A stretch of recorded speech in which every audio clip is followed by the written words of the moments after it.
Let me ask you something. When you come in on Monday and you're not feeling real well, does anyone ever say to you, sounds like someone has a case of the Mondays? No. No, man. Shit, no, man. I believe you get your ass kicked saying something like that, man.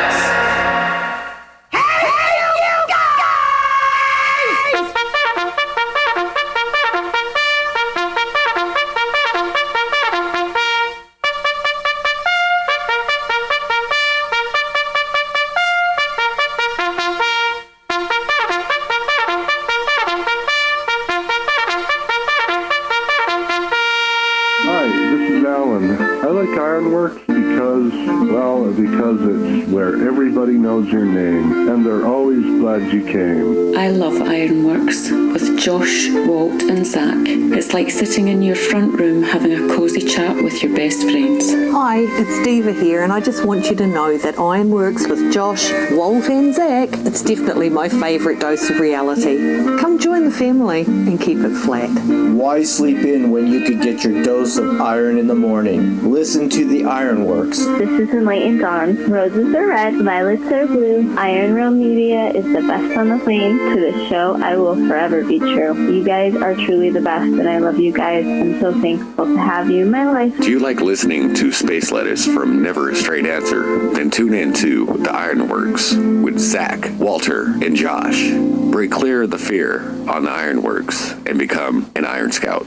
Good morning, good morning. We talk the whole night through. Good morning to you.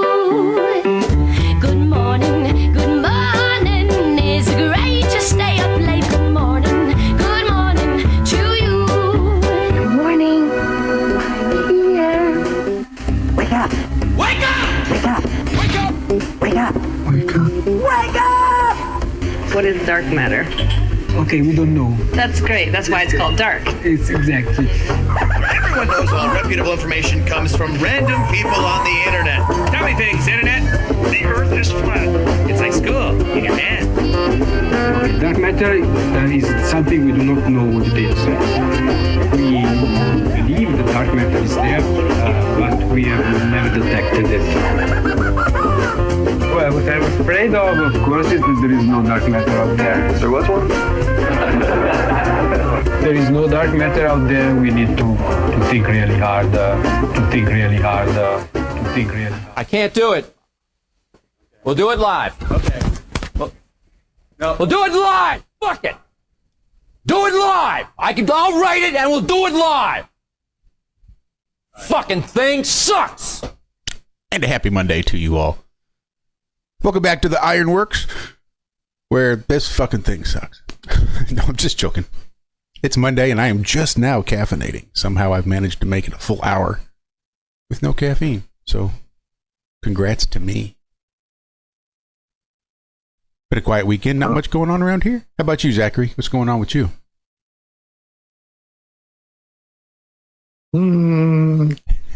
Cold this morning, 42 degrees. That's a little chilly. I'm 46 at the present moment. We did some shooting Saturday. Yeah, did you finally get some rounds down? No. No? A few were fine, but these guys next to us with like...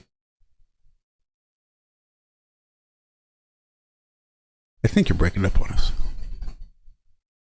I don't think that's me. Oh, sorry. That's all right. There were just some guys next to you? Yeah, we were shooting all kinds of guns. That's always fun.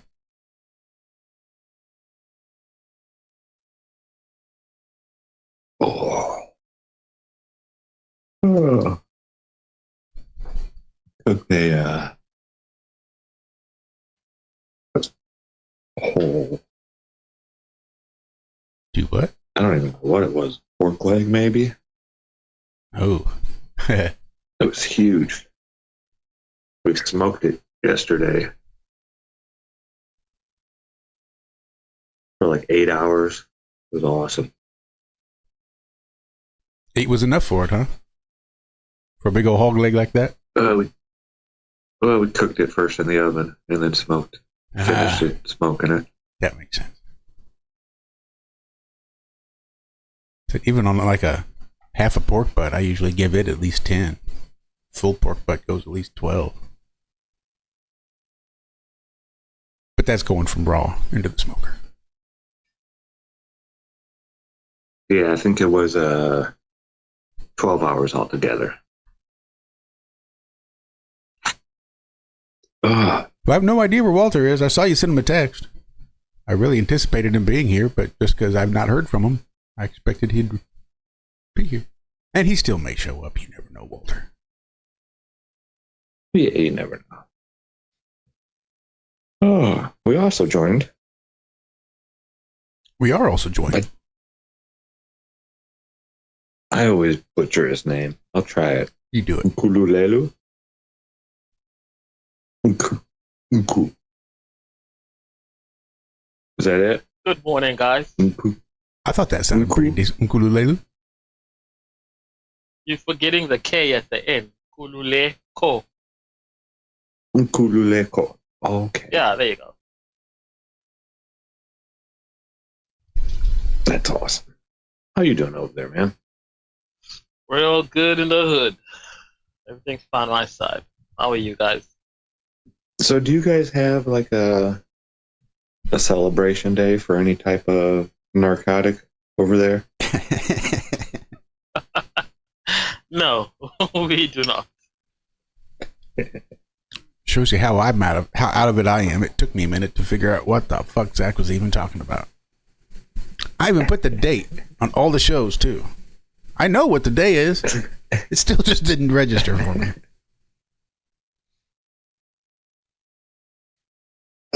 Today is the day you go to Michigan City, Indiana, and wait for the sunset. And the sun will set right behind Chicago and make shadows out of all the buildings. And it really shows how much you can actually see when the lighting's just right. You're a hopeless romantic there, buddy. Oh, dude, there's going to be 50 photographers out there this afternoon. I was wondering if old Josh Nowicki was going to be up there. Oh, is he going? I don't know. Wasn't he the one that had the first? Like yeah, the one we used so much? He shot from up in Michigan, though. Like right across the lake. This is more like the bottom right corner. 38.8 miles from that lighthouse to the Chicago Lake Shore.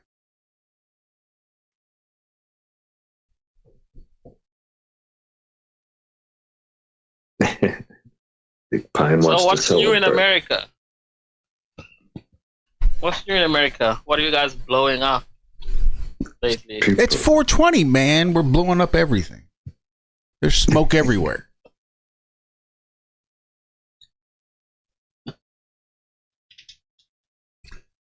But most recently, I think guys back from space. To the extent that they ever left for it, yes. Forgot to keep up with them. I thought 10 days must be up by now. Yeah. I don't know. And what did they say? Was it fun? The noise wasn't quite as bad, and we went right on up, and I saw darkness. I thought I was going to see the world, but we weren't quite high enough. It was something like that.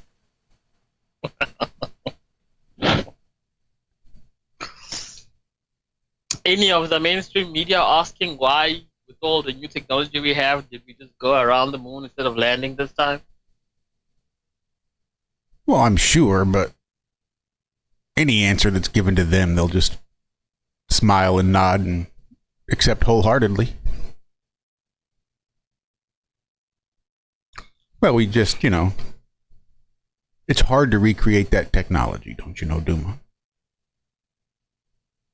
But we're getting closer to the point where we could land on it.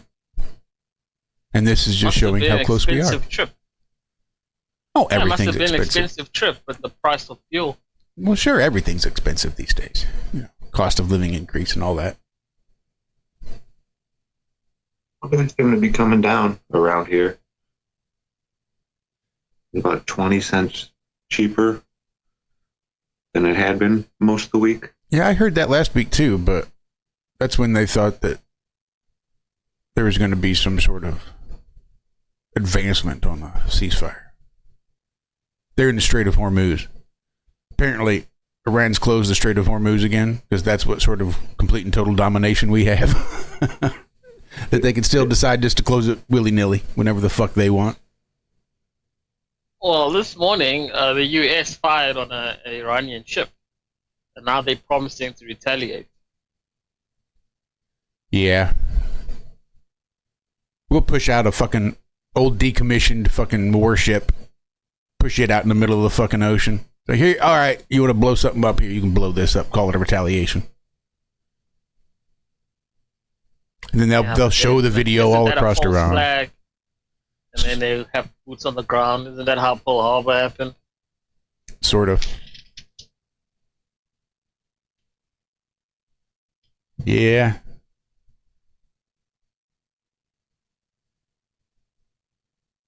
I don't know. Can't put too much stock in the dollar. I see the dollar hasn't recovered much. Still broke thanks to Trump. Oh yeah. Asshole. I doubt it's going to recover much.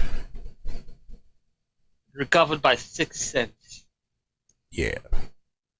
It's hard to recover when they keep making more of them with nothing backing them.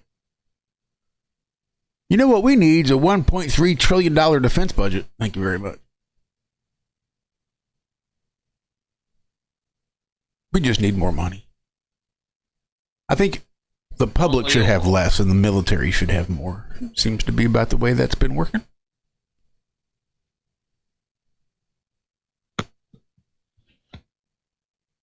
What is the consensus out there? I mean, I know it depends on sort of the news that you're watching. Because when I look at headlines on Fox, for example, and I go to the comments section, you have people saying, yes, blow them up and shit. And I'm thinking, what the fuck is wrong with you guys? And then you'll have other news sources where people sort of know what's going on or aren't believing what they're being told. And then, I don't know, what's the general consensus of just the normal person? Well, I think you hit the nail right on the head, is that there is no general consensus. Just like everything, it's being used to divide the population.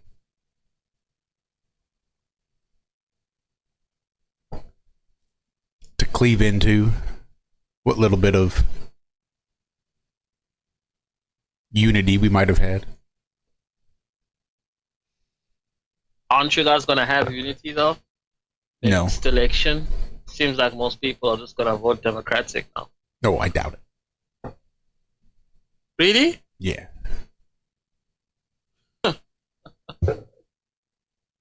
Even with everything that's happening in the world, the amount of aura and respect that America at large has lost.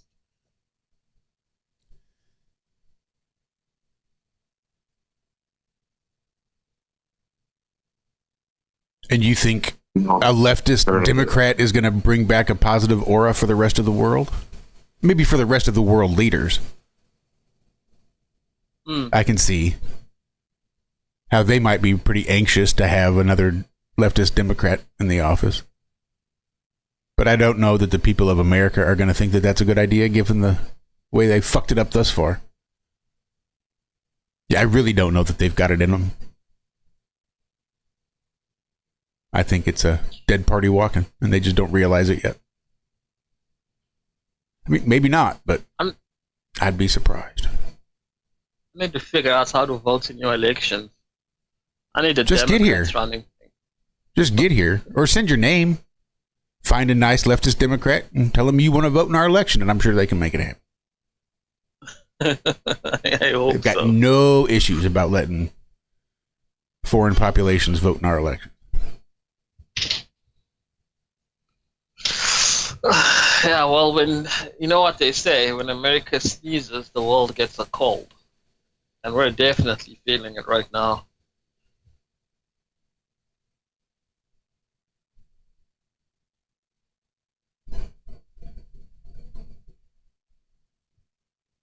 But isn't it to be And I expected? think Like, why wouldn't the rest of the world feel it if we sneezed? yeah, I need a Democrat in charge now. I need to make more money. Maybe I can even open a circumcision clinic, and they can send me 20 million again. Yeah, you see, the issue with that is I get so much less money. But you're rich. You're an American. All Americans are rich. Right. Sure. Where you heard that from? They were telling you stories.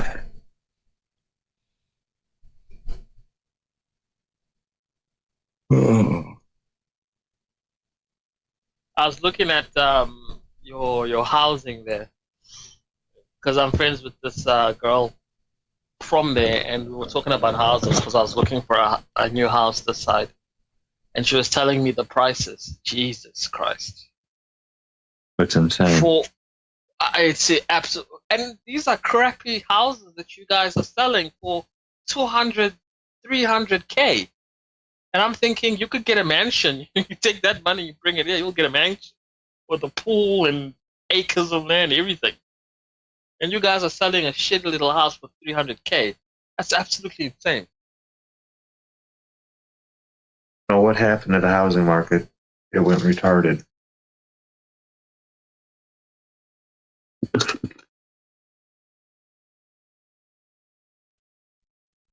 Private equity firms started buying up all the single-family homes. Yeah. It's like if De Beers went through and just took all the diamonds and left only a few out there for people to buy and just jacked the price right up. That'd make people think that diamonds were worth something.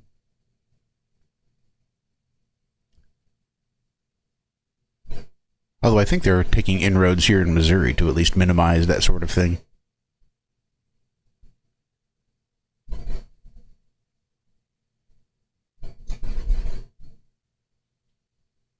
At least no Chinese companies are going to be allowed to do it. Is it true that America still doesn't allow Chinese car manufacturers? Like the Chinese cars aren't allowed on your roads yet? I don't think that's true. I mean, maybe. I don't know. What are the exclusively Chinese car manufacturers? The main one's called Chery. Cherry. Yeah, there's no way that'd go. They'd have to rename it something else. It's Chery all over the world. I mean, Australia too. Yeah, but the folks around here would be popping tires. I'm almost certain of it.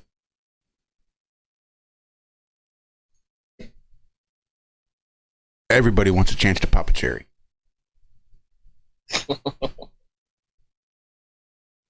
So I had to do it at least once in my life. It was interesting to watch because I've been dealing with my mechanic because I've been having issues with my car and stuff. And I remember coming on this show, I think about a year ago, and I was talking about Chinese cars basically flooding the market here in South Africa. How every second or third car now was like a Chinese car. And I looked at it recently, and they're almost like extinct in my country. Already? Now every seventh or eighth car is a Chery. So I thought, oh, I've got some time. Let me look at what the issue is. And you go and you look at the reviews and these car websites and stuff. And the amount of problems that they've had, they flood these cars with so much technology, which is great, heated seats and shit like that. But then the build itself of the car and the engines of the car are dog shit. Mm-hmm. and they don't have enough parts available. So, and they provide this. The top range models provide this lifetime warranty thing. So if your car needs a part or something, they just approve it and you'll get the part. What they don't say is, number one, the approval takes about 3 to 4 weeks, and then it takes another 3 to 4 weeks for the part to arrive, and it might take another week for your car to be fixed.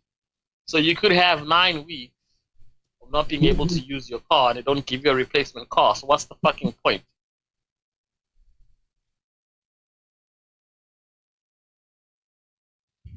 Yeah, now that I'm thinking about it, we got like Japan, I think, and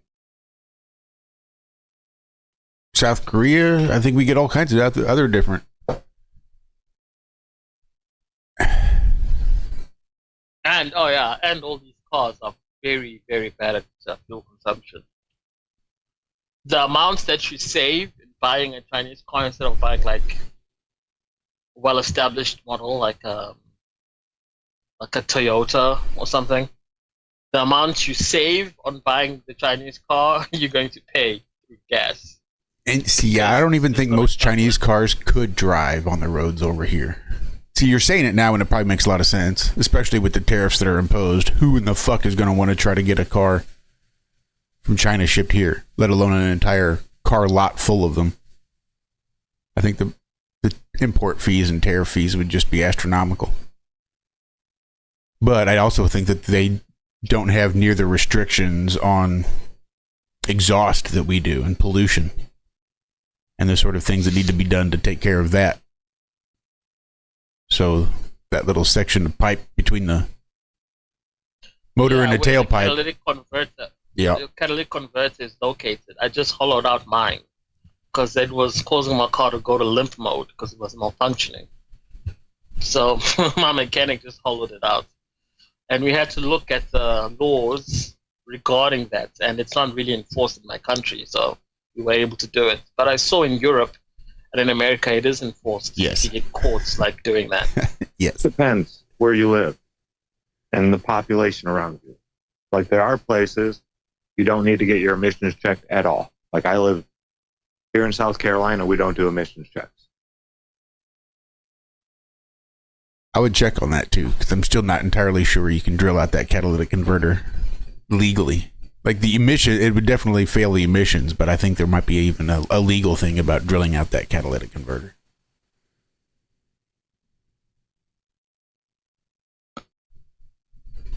But it might be wrong. Yeah, he's in South Africa, not California. Right. We have the laws too. We just don't really enforce them. To the point that you'll just import Chinese vehicles because it's not like their air quality is super great. Well, some of them are. A lot of them are, packed with all this technology, and they're safer than a lot of the cars that we have in terms of safety ratings.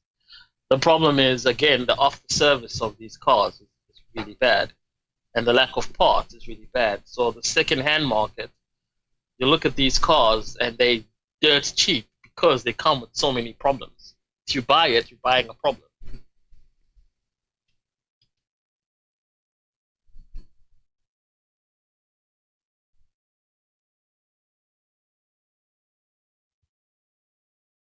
Yeah, but in my experience, that goes with any vehicle you buy.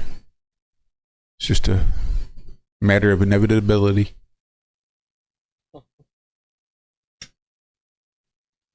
I think John Deere has a great idea.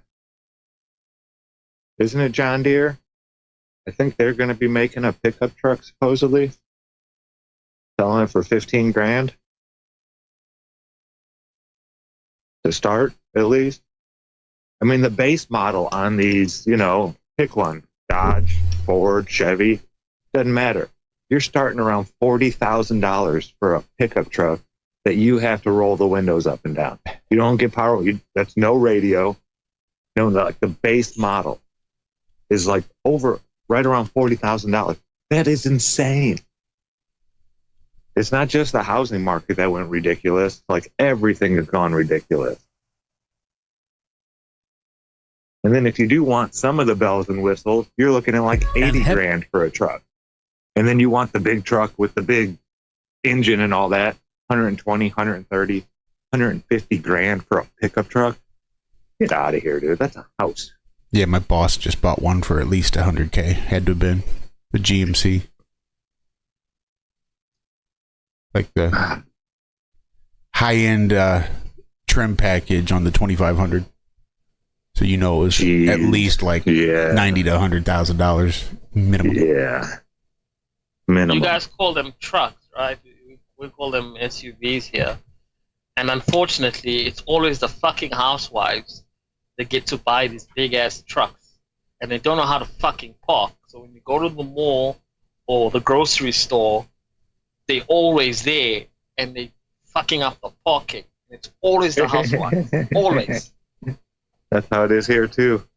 You see more women driving. What we call our SUVs are like a Suburban would be an SUV. A truck has a bed in the back, you know, a flat bed where you can put stuff in it and carry it. That's what we consider a pickup truck here. But like a Suburban or a Jimmy or, you know, even the smaller ones like the Blazer, something like that, those are SUVs. And I'm looking at this John Deere pickup truck, and I'd be surprised if that base model is going to be $15,000. Or maybe this isn't the base model I'm looking at, but... Well, I'm sure the base has no power windows, no radio, no nothing, you know? Well, what's the biggest part of a car? That's the engine. The engine. So why is it that nobody has created a business where you just build the body of the car where it's just normal, nothing fancy, and they just sell the engines? And then whenever you want to trade up, you don't change the body of the car, you just come and get a new engine. You just sell the engine instead of having to buy a whole new car. For a shop, not even like, you know, a dealership, but a shop to switch out an engine, $4,200.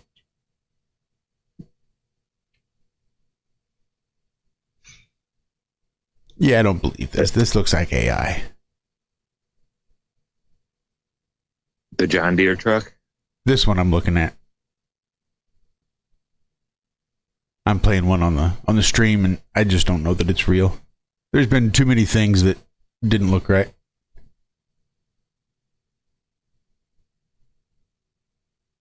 So they say give a date of when they're supposed to start production or anything like that? I just saw this link and clicked it. It was a video, and I'm not playing the sound. Yeah, I don't blame you.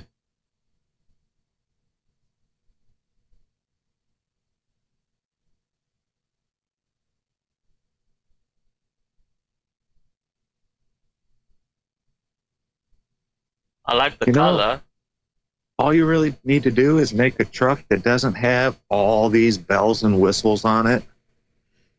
Yeah, but that's what I'm saying. Just a normal car without these crazy bells and whistles. And every 3 years, you just go and get a new engine instead of buying a new car. You carry on with your car. Let's stop making engines out of plastic and get 300,000 miles out of them like we used to.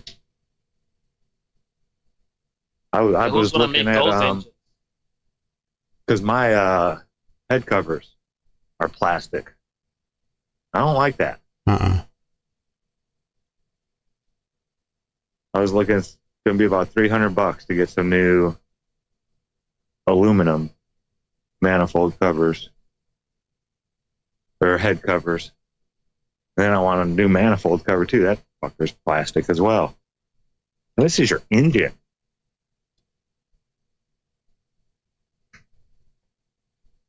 I get it. Plastic's lighter. It's cheaper, but dude, just use aluminum.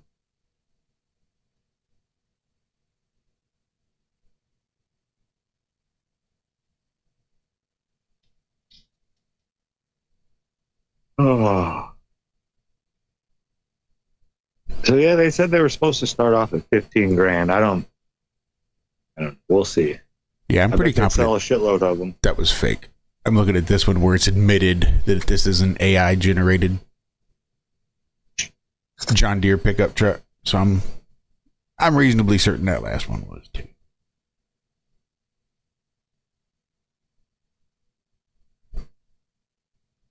Because I thought I looked at the John Deere trucks when you last talked about it. And it seemed like I remember it being boxier, looking more tractorish. Not like a brand new fucking pickup truck. The logo looks like the logo of our rugby team here in South Africa. It says, well, AI says that that's BS, the whole John Deere pickup truck thing.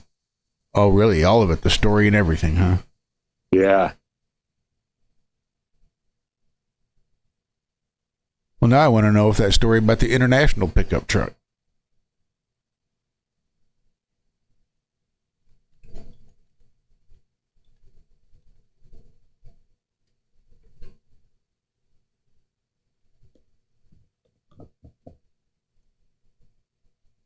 Now here's one though. Powell Nursery LLC. Hey, come here, Bubba. It's probably just a painted truck that they branded with John Deere colors and a couple John Deere logos.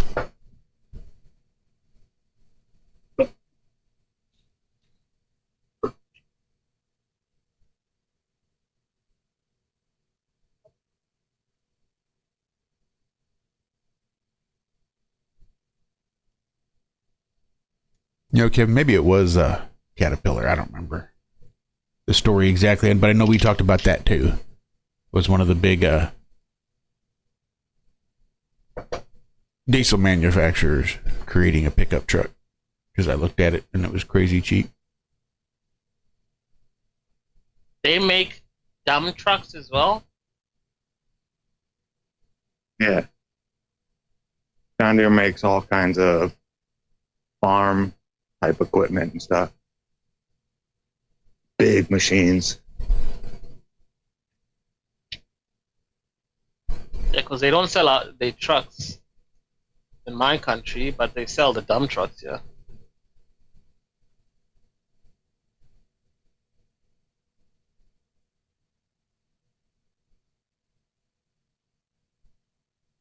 Now, it wouldn't at all surprise me if Caterpillar put out an actual truck. I'm seeing several that are fucking nuts.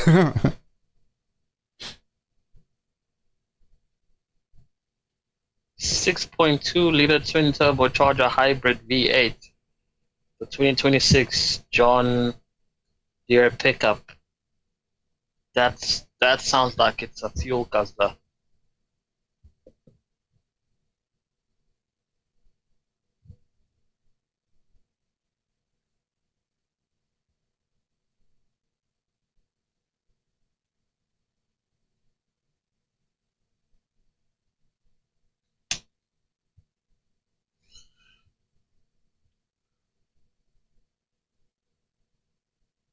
Yeah, I'd be curious what the hell one of these things costs. What is the percentage of the cars being sold as a manual transmission in America? Roughly? Small. Very small. I think it probably even relatively hard to find that if you wanted one, you might have to wait and like almost special order it. So all of you guys use automatic transmission? I do, yeah. My son doesn't. My son drives a stick. Wife drives an automatic. I've driven a stick. I mostly like They're it. starting. It's hard to smoke They're weed starting and to drive a move stick. towards automatic transmission here, but everybody does their license with manual transmission, the driver's license. Oh yeah, they don't give a shit when you get your driver's license.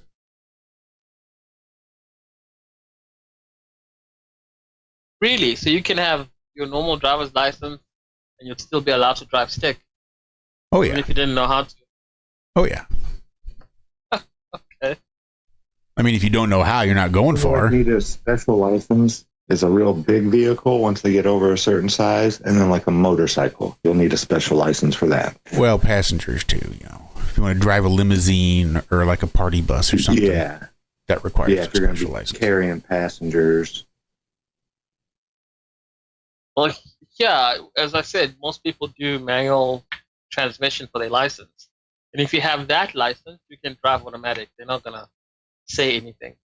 But if you only drive automatic and you've never driven stick, you have to do a special license for just automatic cars.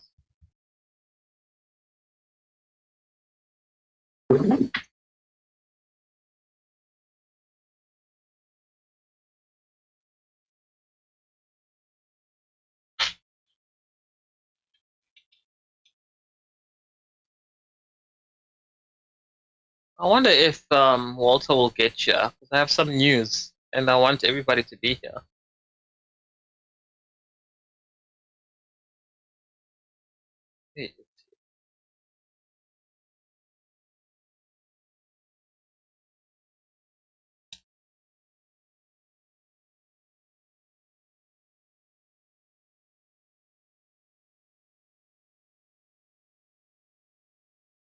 And do all the schools in the States, I've seen it in movies where people get their license while they're still in school. There's like a driving instructor. Is that all the schools, or is that just like a movie thing?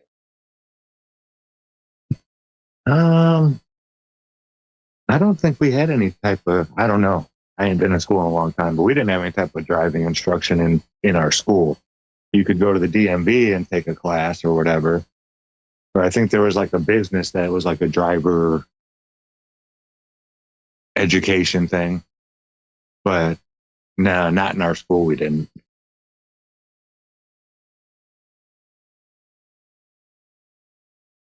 Do you guys have any driver's classes, Josh?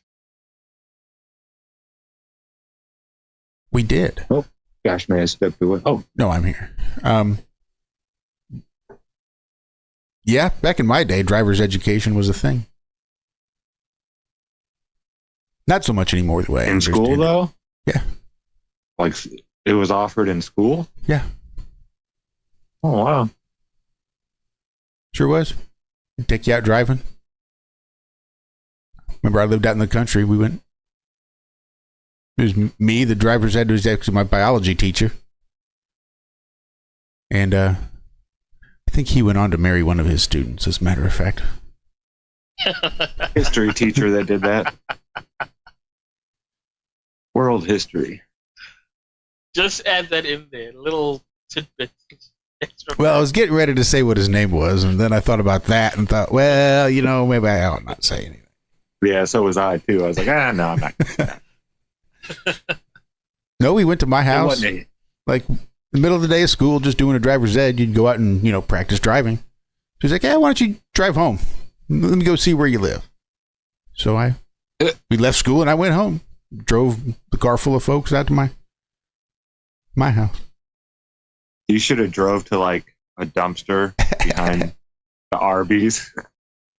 Yeah. There is no Arby's. I've been staying. This is a one stoplight town. And that's where the one gas station resides.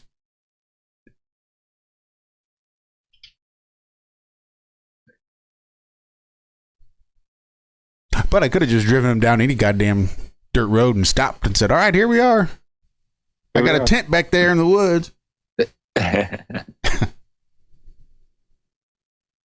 Oh, yeah. Remember that gas went up, right? Pretty much everywhere gas went up. How could I forget? Some random amount.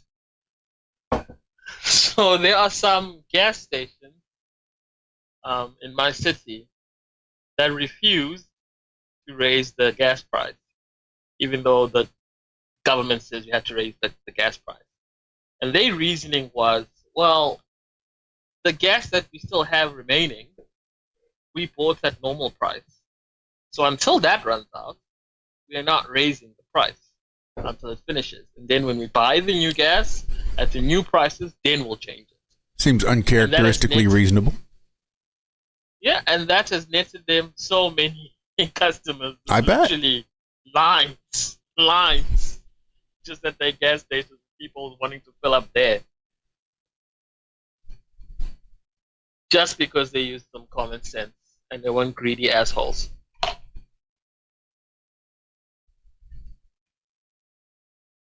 Yeah, there was one guy in town that would do that. He would always have it like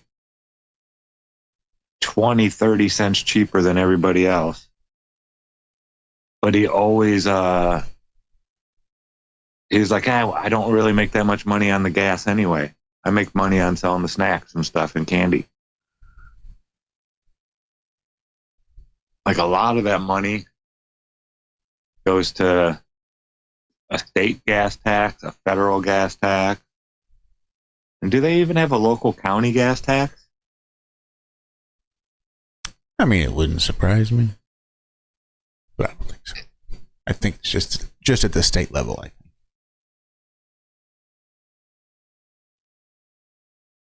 Yeah, they're supposed to not be able to be taxed 3 times on the same item. Yeah, they tax our gas pretty heavily as well. To the point where our gas, if you do your per gallon thing, would be 3.5 per gallon, but it should actually be 1.8, 1.87, I think. Take away all the stupid taxes that they want to put on it.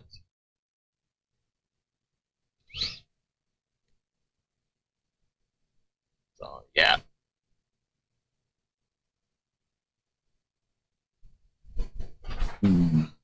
It mostly goes to what's called the road accident fund.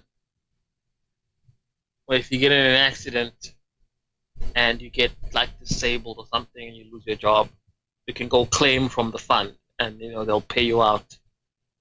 Like if you lost your job, they'll calculate how long you're supposed to live and pay out the entire amount.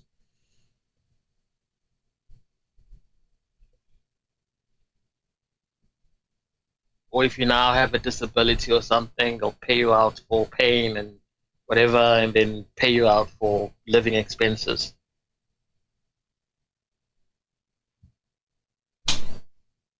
That must be quite some fun. Like all things, people abuse it. Like all things.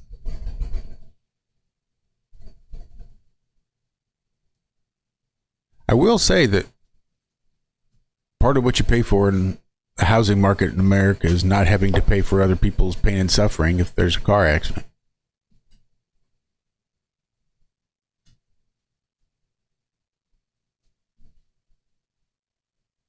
Especially when it's abused, as you say. Make me pay for it. Yeah.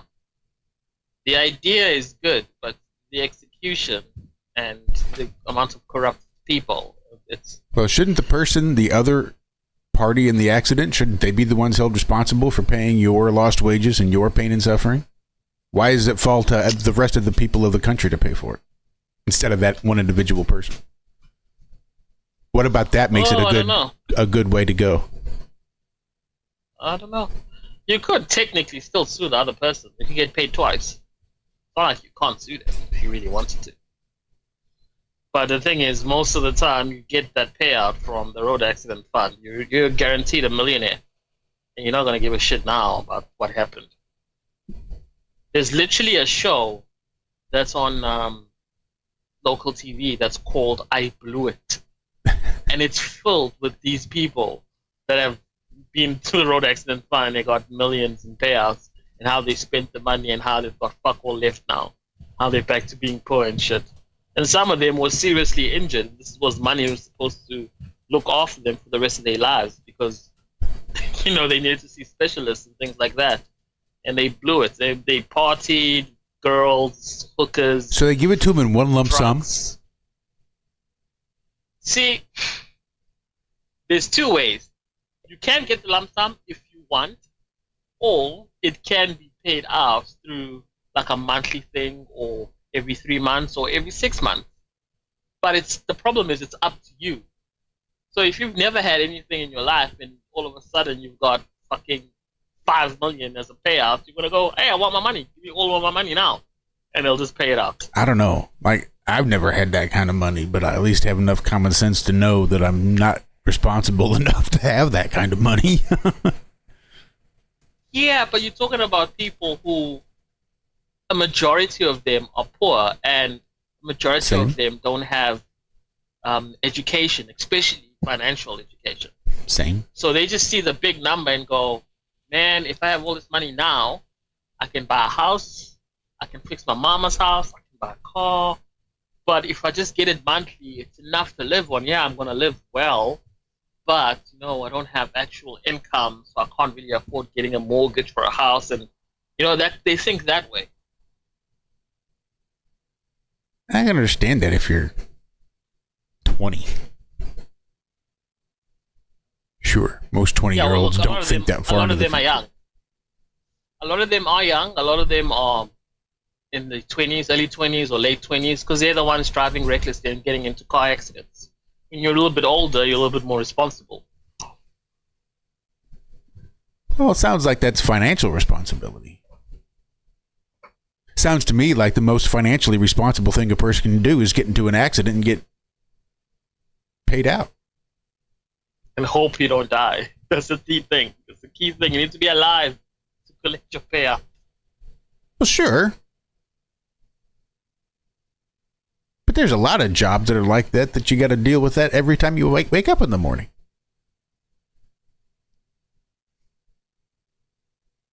I just let a car run over your leg or something, break your leg, go get paid out. Yeah, seems like that's a great way to cut down on automobile sales. Like, who the fuck wants to drive in a world like that? Well, I guess if they're not going to hold you responsible, who the fuck cares? It's not like China, where if you hit the person, you're going to be... Now you are... The only time... I think really the only time the government tries to hold anyone responsible for a car accident is if somebody died. Then they're going to really look for you, when they're going to track you. And, And see, it's so different in China. From the way I understand it, is if you hit somebody on the road, like a pedestrian in your car, you are automatically responsible for their medical bills and their pain and suffering and their lost wages. That's now your responsibility because you caused it. Which sounds like a good plan, except what it's causing is a increase of people backing up after they hit somebody and hitting them again. And then pulling forward and just running over them till they're dead, because now you don't have to pay all that money for medical bills. You don't have to pay for pain and suffering, or you don't have to pay for lost wages because the person's dead. And I think that became an issue at some point. I can see somebody doing that. So I gotta know, Duma, what about your road accident fund idea seems better than the way we would do it here in America, where you would hold the other driver responsible.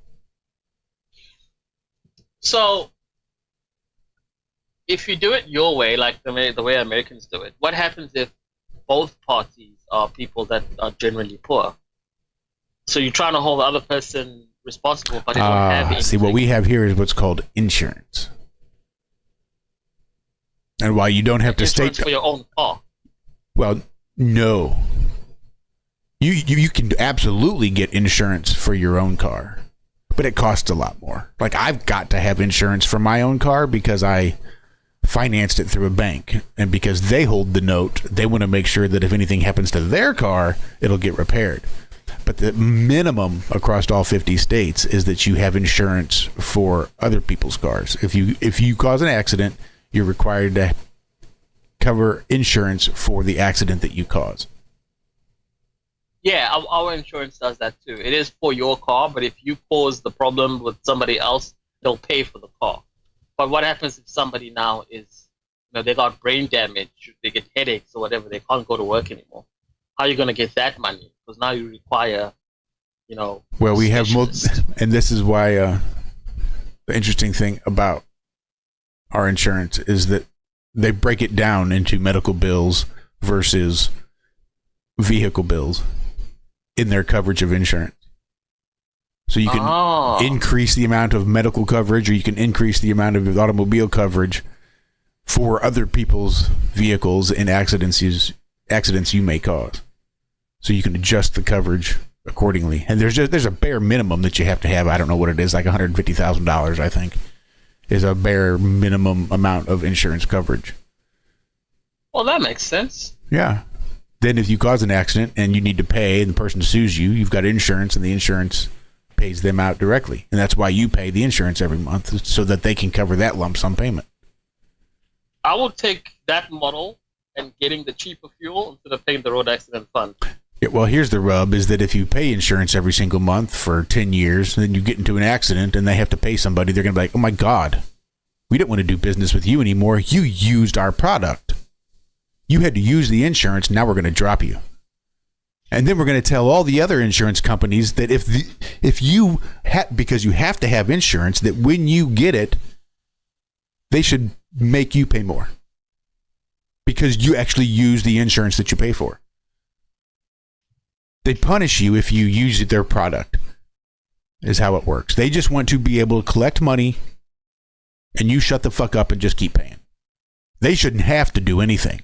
So if they do, they just jack your rates up and then drop you. So that's the downside, is that you're still getting fucked over by the man. Well, you guys have, it's compulsory for all of you guys to have insurance, eh? Well, it's compulsory. You're supposed to show it when you register a vehicle and all that good stuff, but people drive around in unregistered vehicles or let their insurance lapse.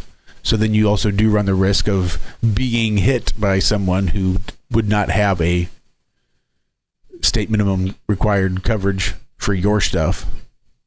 So then if you don't have the extra coverage, the full coverage that covers both their and your car, then you might just be shit out of luck and have to pay out of pocket to have it fixed. I see. So uninsured drivers is a liability. Well, here you only have to register for insurance when you buy a new car. And even then, when you get insurance, it's not like they debit your account the same day. You have a specific day of the month where you get paid, where they'll debit it. So say you buy a car on the 2nd and tell them to debit their account on the 15th. They'll say, okay, but now you're covered. Now you can actually buy your car. So you buy your car, you show them that you're now insured for this car, and you drive out of the lot, and then you call the insurance company and cancel. And then you carry on with your car without insurance. You can do that here. And second-hand cars, you're not required to have insurance on them. You can just buy a second-hand car from somebody.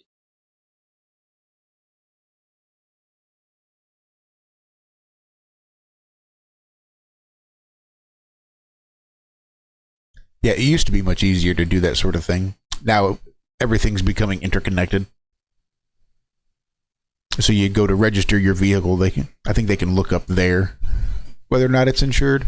Like you're supposed to have a copy of it, but I think in their database they can tell. Same with the police when you get pulled over. You're supposed to show them your proof that you have insurance, but like they can just look at their computer and tell whether or not you are insured. North Carolina, dude, you can't have a license plate if your truck's not insured. The DMV will come after you. They're like, hey, you need to turn in your license plate. You don't have insurance.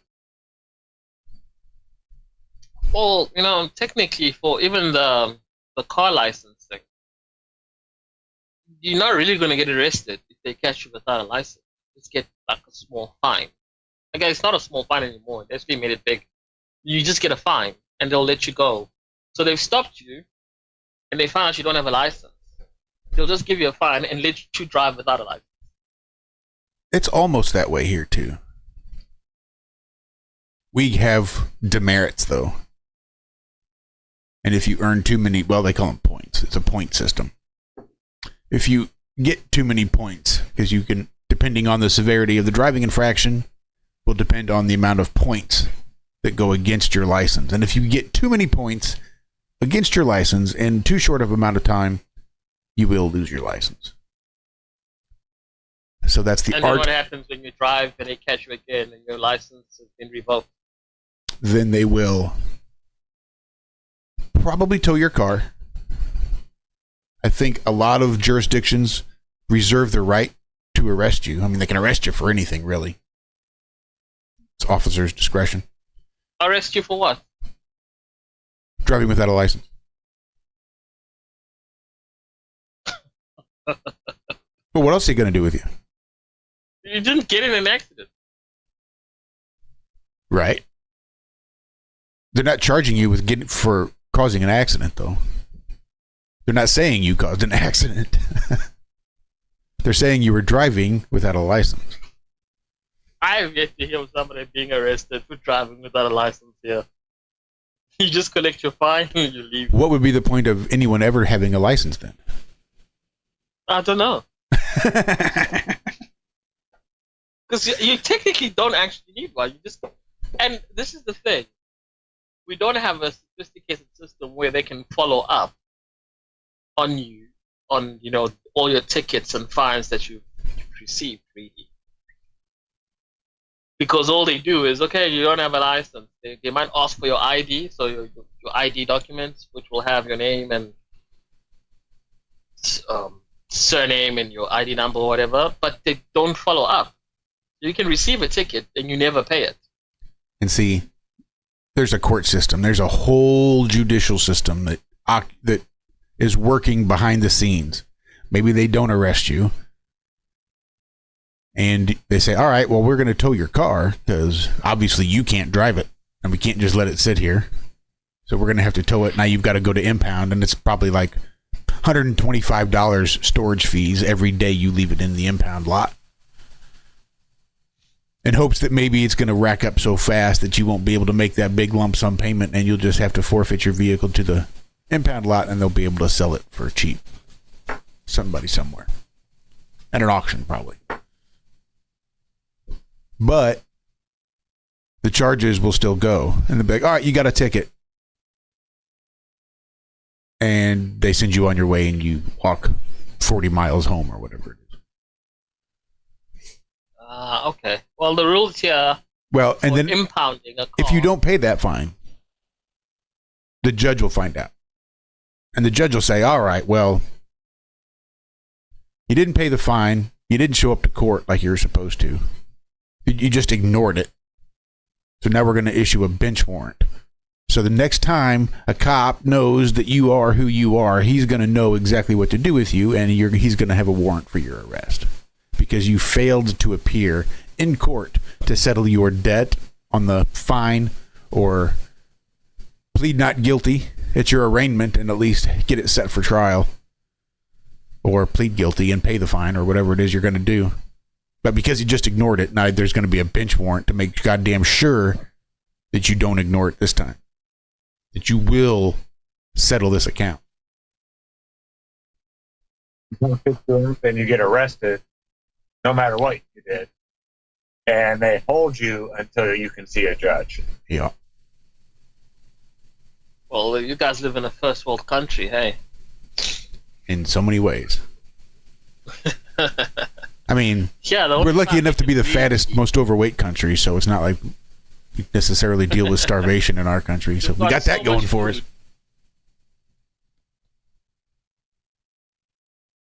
The only time I've seen them sort of impound a car is when they have these stops for drunk driving. You know, when they sit up in a corner or something on a Saturday night, and then they'll stop you, and then if you are drunk, then they'll arrest you for that, and then they will have to impound your car. That's the only time they really allow to impound your car.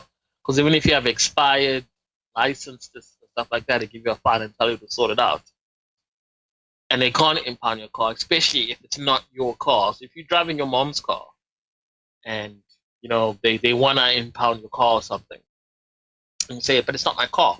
If you can phone your mother or the owner of the car to come and pick up the car, then they'll let that happen. Then the owner comes and takes the car. Like, here, they can, but they don't have to. It's one of those. I mean, I say you can't really be arrested for not having a license. I'm sure the cops can arrest you piss them off enough, they'll find a reason to arrest you and deal with the fallout later. Piss them off. But in general, they'll let you go. They'll just give you a ticket.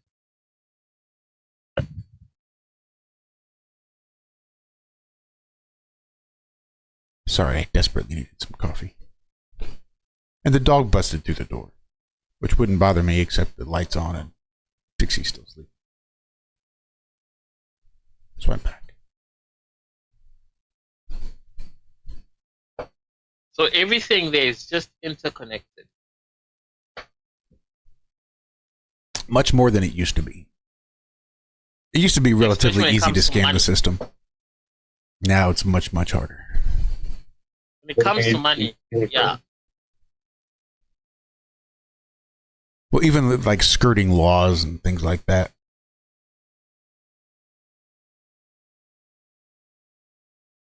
Like the flock cameras, that shit's fucking ridiculous. Yeah. You combine that with the fact that most of our highways, well, I say most, several of our interstate highways here in Missouri are being patrolled,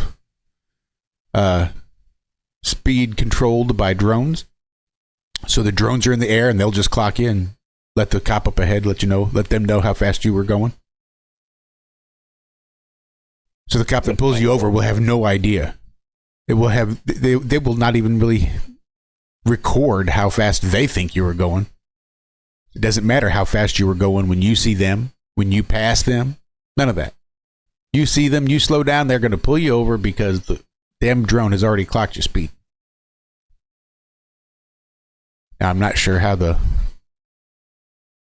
charges are going to hold up on the other end, because that's usually where the metal hits the meat, and things like stoplight cameras, trying to give tickets at stoplight cameras has been so difficult that I think they kind of quit doing that here in Missouri.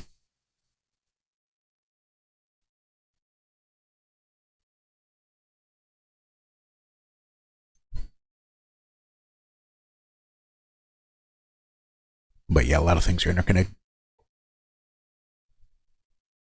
Well, our equivalent of the IRS is called SARS.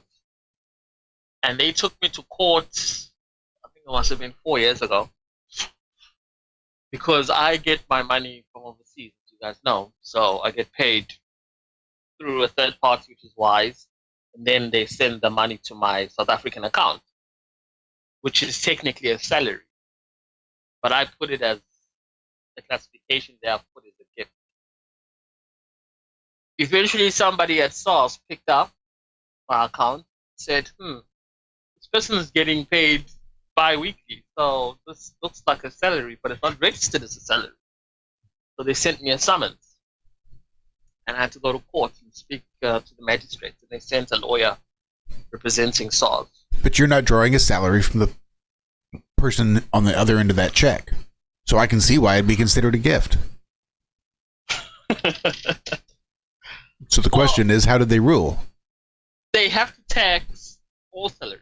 That's the rules of South Africa. But when I spoke to the magistrate, my thing was, what's the point of taxing? Because you tax salaries here in case somebody loses their job. You have the unemployment equity fund, where they get paid a certain amount of they pay while they go and find a new job, right? It's for things like that, or using the services of the country.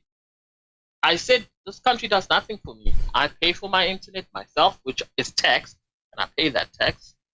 My laptop is mine. I bought it and I paid tax on it. I just earn my money outside of the country. Why do you want to tax my money that I earn outside the country when the country itself does nothing for me? And the SARS lawyer couldn't articulate why they should actually tax me. So they didn't rule in my favor. The magistrate just said, you need more information. They said to the SARS, you need more information on why it needs to be taxed before you come back.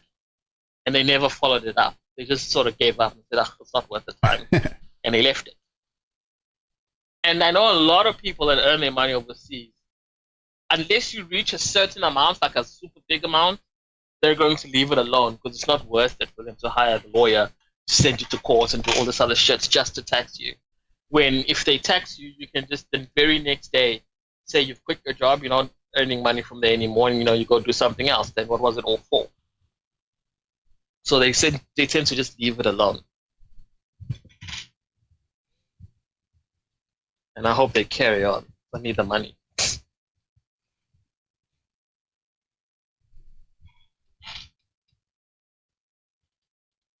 Yeah, we're still too interconnected.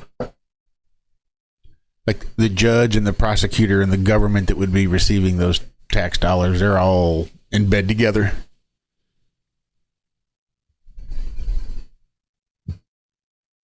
So he's not going to give a shit. I've seen the what's it called? Child support stores where they want that money. Come hell or high water because they get a cut of it or something.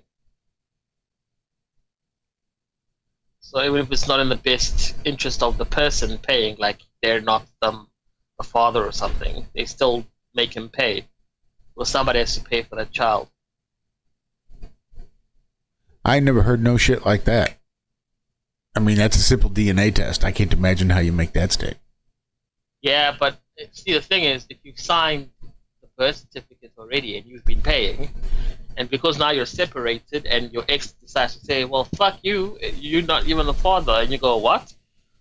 And you go do a DNA test and find out that you actually aren't the father, because you've been paying and you've signed the birth certificate, the law doesn't give a fuck that you're not the father. In the eyes of the law, you are the father. You signed and you have been paying, so carry on paying.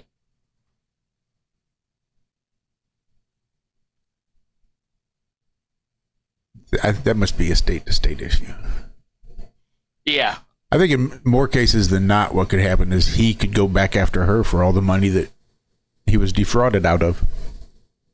Well, the paternity fraud thing, but that's, in like you said, state to state.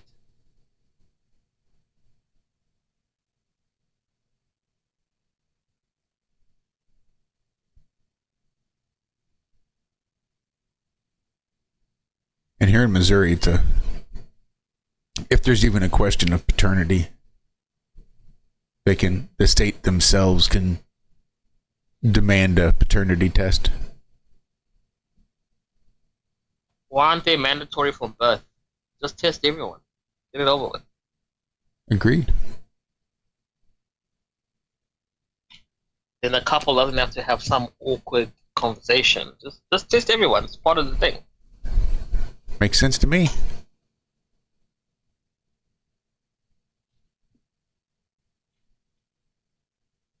This is why the young virginal bride was such a prize.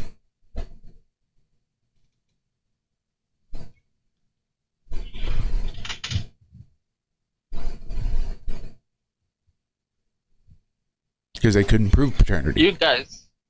There were no such thing as paternity tests back then. You guys have a TV license thing? Oh fuck no. Like the UK and us? No, not yet. It is the most ridiculous thing ever.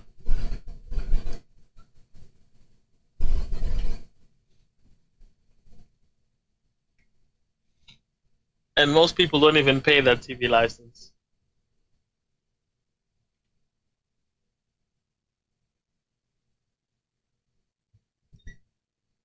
Yeah, I would not be charged. We do not do live television here.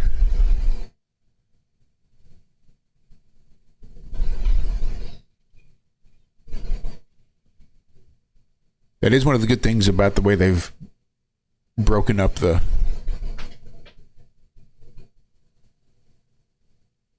TV movie apps that are out there, the Netflix and the Hulus and all the other shit, is that even in their billing, if you want the live TV, that's an extra charge. Got to pay more for that. You can get just that, or you can add that onto you're already playing with commercials, with limited commercials, with no commercials. People here just use a Fire Stick, man. I get all of them in a bundle, and I don't pay for shit. I used to pay for Netflix until they decided to up their price and delete half of my profiles, like when I've shared it with some of my friends. Then it became not worth it, so I just put it in the Fire Stick. Now I don't pay for anything, and I still watch it. So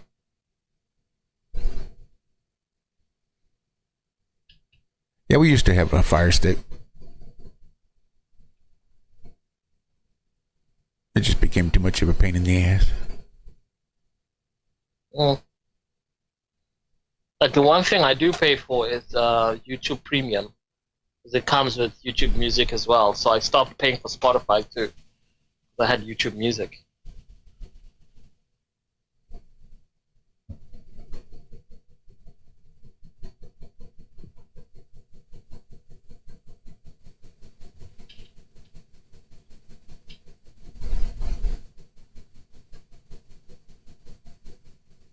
What happened to Zack? He's here. He's probably on the road or something. I was filling out my paperwork.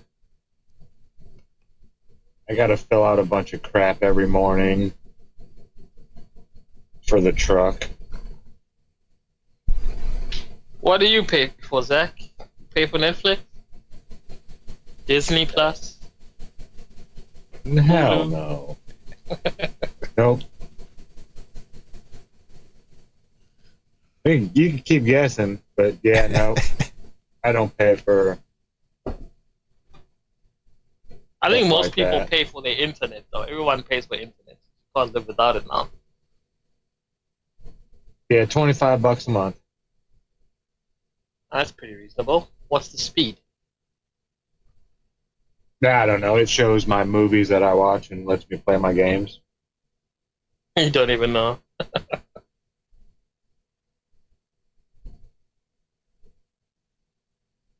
Don't know, don't care.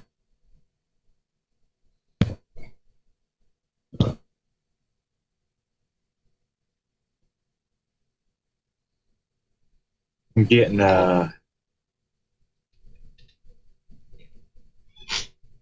be like feeling a little old.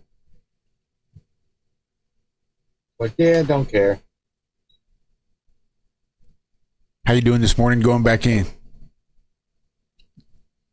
Like, I know they cleared you all day for Friday and wasn't an issue, but still now you're going back. You good? Yeah, oh yeah.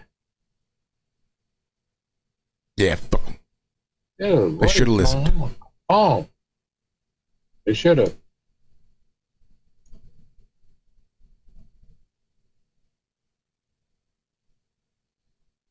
You know, I was just Not talking what, about man? this yesterday.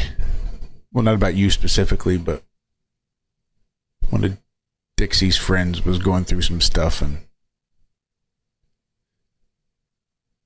Dixie was watching some videos in relation to some of the stuff that she's been going through, and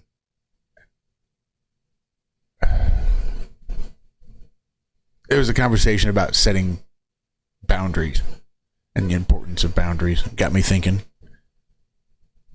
You know, you can set boundaries. You have to understand who it is you're setting boundaries for. Like, you can set personal boundaries and be like, all right, look, this is something I'm not going to do. And you can set boundaries with other people and be like, all right, look, here's something I'm not going to fucking put up with from you. And then the need for consequences and what happens if those boundaries are crossed, and then the necessity of having to be able to enforce whatever sort of penalty you have for whoever it is that's crossing the boundary, type of things like that. And how it sort of... Yeah, no, this guy... Go ahead. This guy gets it. Good. Yeah. No, my manager worked out on the road, you know, for like 8 years or something like that. He was out there doing what I'm doing. So he gets it. That sometimes it's just, and it's not safe when you're not in your right state of mind out there. You really don't want to just be flippity jibbity going and playing in traffic like we do. Things could end up poorly for you.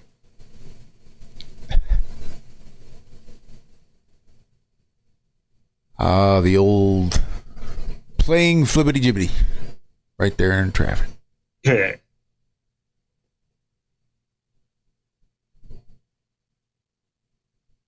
It's not often I interact on Facebook. Like, I don't really post. And then if I see a post, I'm not inclined to interact with it at all. I just read it and scroll and do whatever. But somebody had posted the word flibberty gibbet, and with the definition of like a loud and boisterous person or something. I don't remember exactly what the definition was. And she was saying this is such a good word and should make it come back. And I just had to post a short from YouTube of the nuns trying to figure out how they can solve a problem like Maria, which was the first time I'd run across the word flibberty gibbet. And that's the story. And I'm not going to sing. Flibbity gibbet. The will of a wisp. A clown. Many a things I know you ought to tell her. Many a thing she ought to understand. But how do you make her stay and listen to all you say? How do you pen a wave upon the sand? I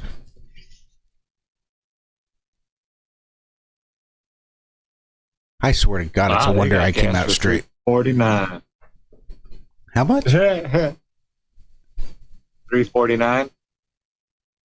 Sounds like it came down for you. Yeah, it's usually right around. Well, that's like an A, B, C, whatever. That isn't one of the big ones. The big ones are at about 370 right now. Really? What was it on Thursday? 390.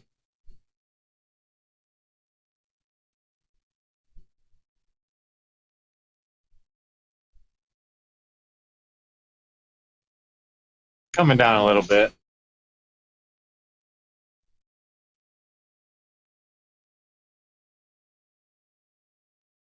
For now. For you. Yeah. No, I imagine it's down here too. I just haven't been out there. I'll fill up probably this evening. I use that Upside app so I can swing by the grocery store and the gas station all in one shopping center. Get back on the road in a good spot where it's got a nice long on-ramp where I can get up to speed and get over. Not really give a shit about the traffic around me.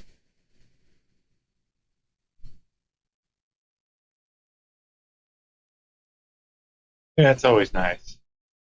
I think I made over $500 on that Upside app. I think nice. Over 6, I think.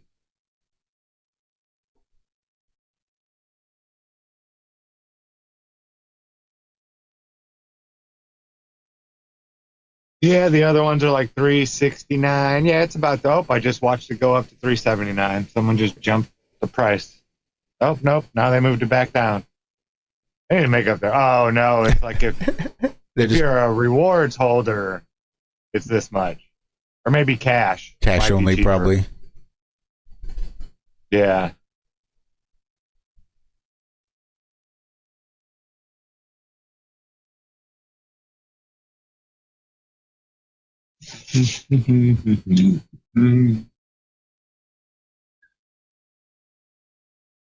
Oh. No, that's right. Looks like, man, it was windy yesterday. Did you have a storm roll by a couple days ago? Yeah, we had a pretty stormy. Seems like Friday and Saturday. Yesterday, I think, was pretty calm, but yeah, Saturday, I think, was a little stormy. We had a little bit of rain yesterday, just a little teeny tiny bit. But the wind was awesome. It was just, yeah, it was probably like 30, 40 mile an hour gusts blowing stuff around. Yeah, it was pretty cool. I just sat on the back porch and watched it for a while. You ever get the urge to fly a kite? No, not for a while.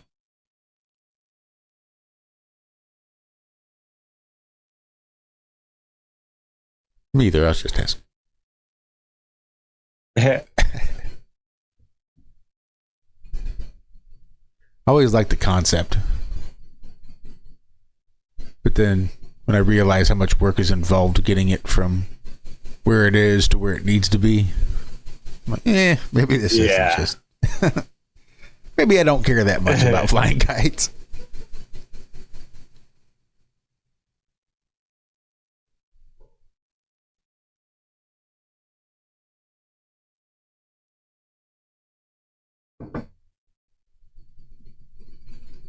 Oh, the roads are kind of nice this morning.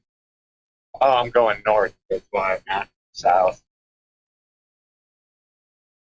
So the area, the Greenville, Spartanburg area, you know, they're a good 25 miles apart from each other. 22 maybe at the closest.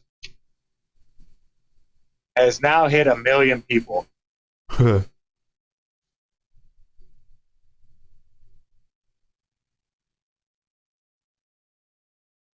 Kind of crazy to me.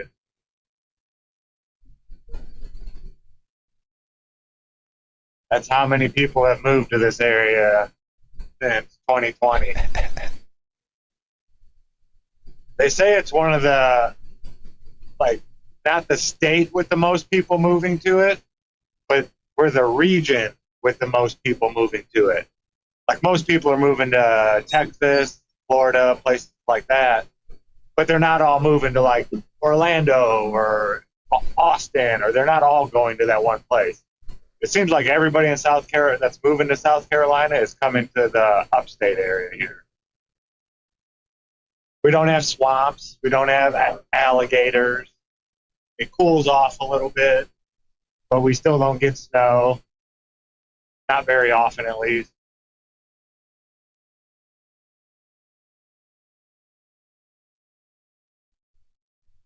Yeah, 1 million people. That's crazy.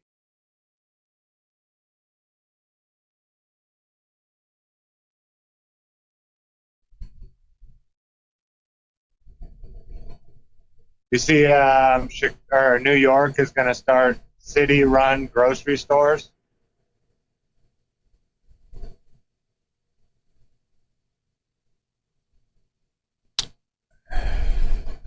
I hope they're testing. Yeah, because the government's so great at running things. Yeah, they'll do great at running a business, right? They can't even stay in their fucking budget when they're just given money to do shit.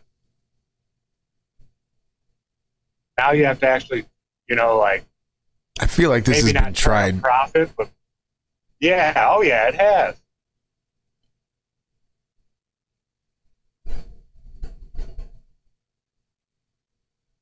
Well, here's the thing. Do they need to turn a profit? Well, no, you figure they should break even, right? Do they even care about breaking even? Probably not. Well, no, because if they break even, they're not going to get more money next year. And it's not their money that they're spending. I don't give a fuck. Yeah, they don't give a fuck. It's one of those things I've always been mindful of when I'm gainfully employed. Like, somebody invested all this money to make this business work. And then my job is to make the money on that investment. And that's all there is to it. But then you see people going through and just going willy-nilly, say, in a restaurant, they're ignoring portions or whatever it is, because they don't realize that shit's portioned the way it is for a reason, because there's such a small profit margin in the restaurant business.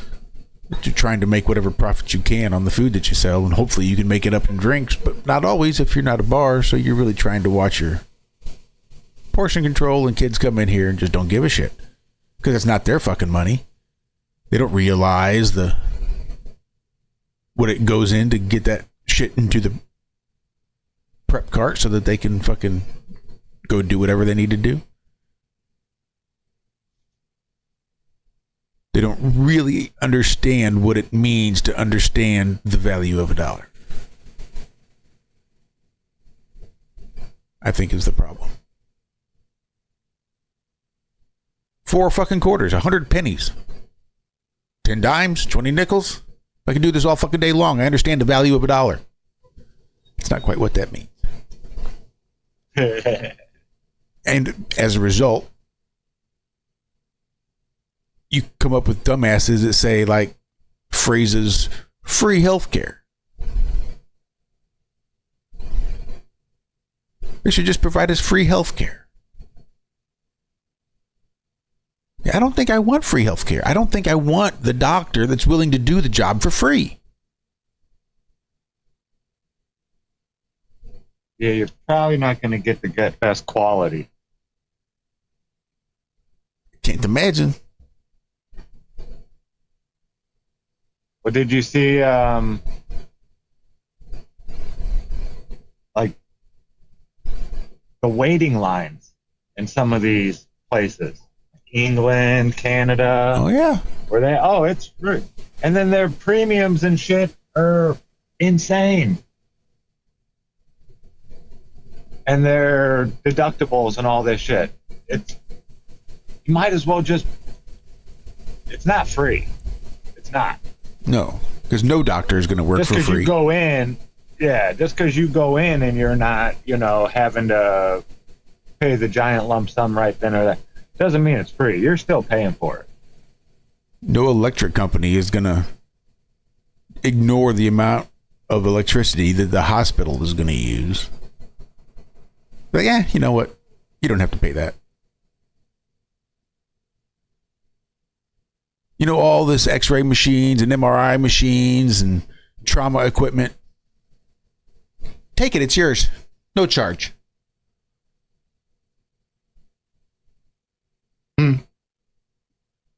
We don't need to charge you because we found out that our employees would be willing to do the work for free.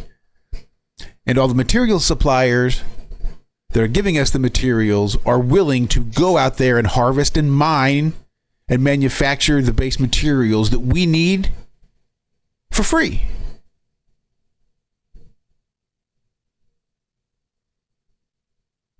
So we can pass the savings on to you. That's not how that shit works. Yeah. Somebody pays for all of that shit.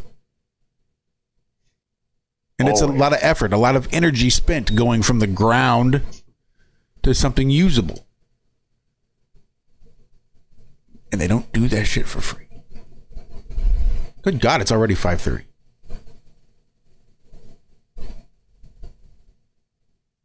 It's already 5:30. I'm sure I saw a message somewhere from Dawn saying that if she had the link, she'd pop back on this morning. Now it looks like maybe Friday. Now, if you didn't catch us on last Friday, today is Monday. Last Friday, we did have Dawn and Regina hop on for a little bit at the end of the show. Then they hung out for a bit in the after show. I wasn't here for, but I could see the length of the call. So I thought that was really cool. And then she said she'd maybe hop on today. So maybe one of these days we'll get Dawn on here. Got a comment from Liz on Friday's video too. So if y'all want to go say hi to Liz on your way out this morning, just swing by Friday's show in the comment section and find her there. She appreciated the shout out. And to all the Scotsmen and women that tune into the Ironworks, which percentage-wise is pretty high considering. Like 10% of our listeners are from Scotland. All three of you.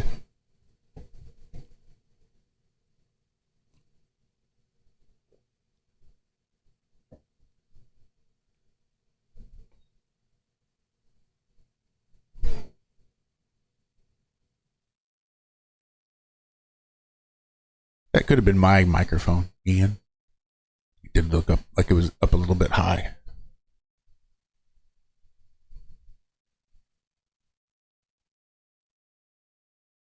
That should be quiet.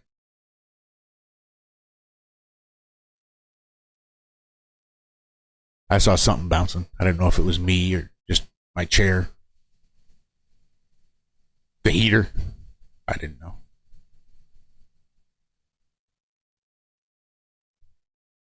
Yeah, it must have been my mic because I turned it down. Again, all my settings were goofy this morning when I woke up. Turned on the computer. They were not the settings that I had on Friday, interestingly. I'm going to turn my volume back up. My gain down a little bit. That's what I'm going to do. I think that'd be better.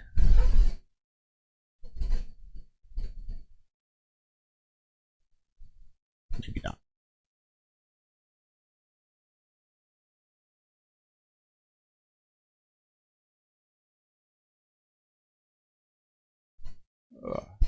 I still don't know where the hell Walter is today. I thought for sure he'd have popped in.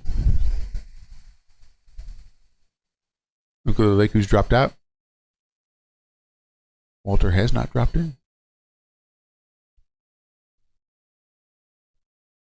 But I do appreciate seeing all you fine people in. Yeah, there's Daz. I didn't see Daz pop in.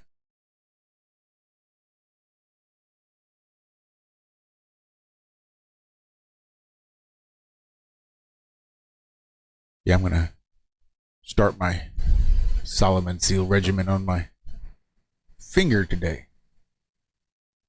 Last time I was down at my father's, I woke up on a Saturday morning and just had this huge arthritic pain in my finger, and it just hasn't gone away. I'm usually able to pop all my fingers, and that one's just so big and swollen and tight that it just doesn't pop. There's just too much pain involved. And I'm afraid that if I keep trying to pop it, it's just going to eventually pop in a bad way.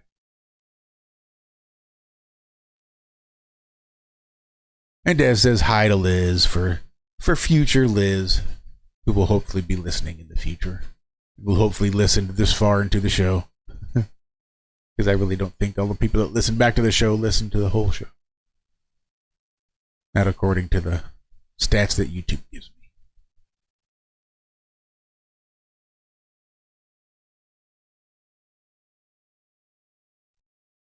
Not that I'm complaining, because I don't listen to anything. Was that you? Yeah. Nice.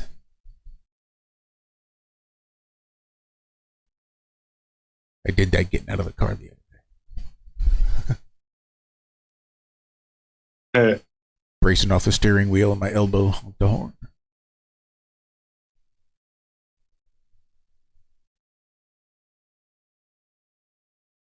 Getting brighter earlier. Yes, it is. Well, we got about 2 months to the solstice. I think that's about right. June 20th, 21st, 22nd, whatever it is. That's probably when they'll really kick things off over there in the Middle East.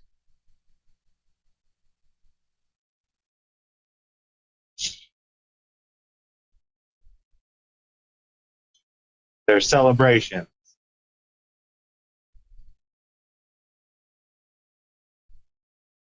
Well, whatever.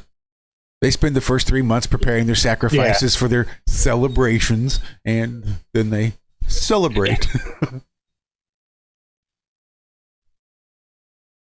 After fattening the calf. Rick and Morty did a good one. Instead of having wars and stuff, they just had one night of the year was called Murder Night. And when the sun went down, you can go around and do whatever you wanted. And then when the sun came up, you had to go back to normal. Like the Purge. Kind of like the Purge. Yeah. But worldwide, that seems risky. Yeah. But all the rich elites didn't sit around and kill each other. They all went up and sat in their mansions and partied while all the poor people were down at the bottom of the hill killing each other. Slaughtering themselves. Yeah, sounds about right. Yep. Mm-hmm. Great analogy.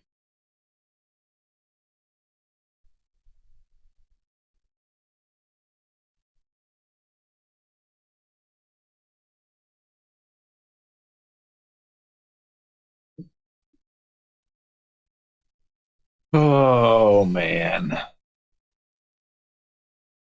Working with a tree servicing company today. Yeah, I'd much rather have These guys are pretty cool. They're all like brothers and cousins, and like it's like a crew of 6 people, and they're all related by blood.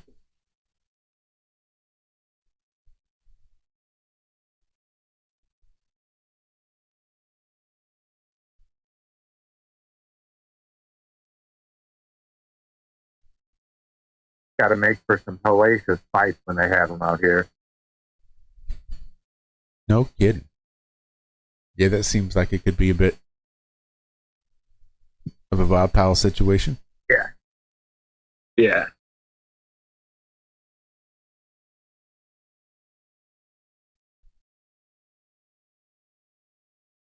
Already starting to warm up a little bit, though.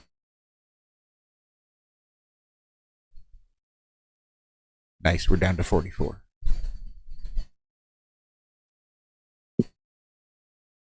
Yeah, I can already feel it warming up. It's probably coming out of the ground.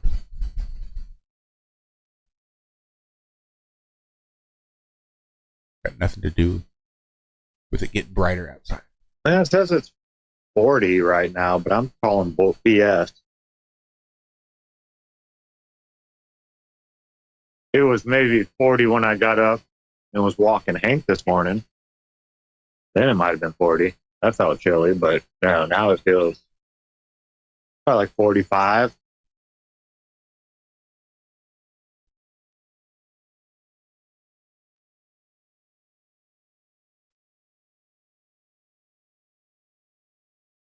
So what else we got going? Did Nuka take off? He did. He took off. You have a great one, Nuka. Should I have to see lightning at 300 miles? I could have sworn you were wrenched up at some point.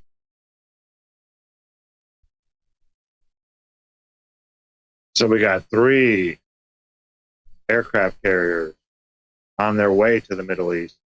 Well, I thought we only had don't we have 8 or 9 fleets, something like that? Carrier fleets? Yeah, we have a lot. Well, he made it a point to let us know that he's only been using like 10% of our military strength. So when we say we can do this all day, we can literally do this all day. We're not like putting forth any real effort here. So we like having our plane shot down and shit. Apparently.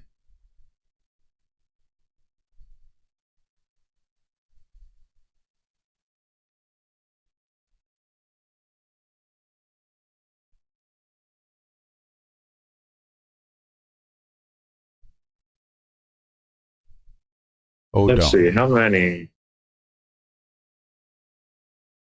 Justin says we've got 11 carriers. 11? Okay.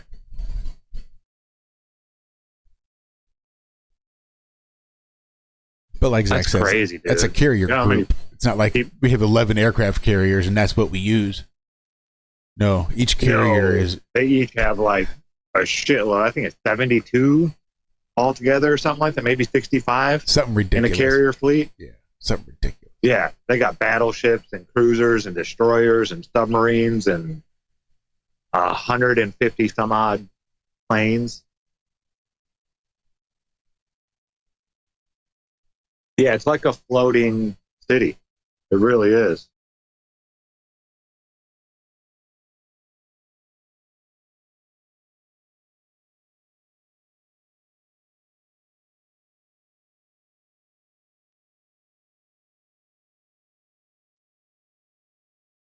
Let's see, how many carrier fleet typically consist of approximately 7,500 personnel. So that's 500 or 5,000 on the carrier itself, and 1,500 to 2,000. Oh, that's just the carrier air wing and the personnel on the escort ship. So yeah, the carrier crew is 5,000 to 7,000. Escort ships roughly 1,500 to 2,000. Yeah, it's just wild, man. A lot of booms. Yeah.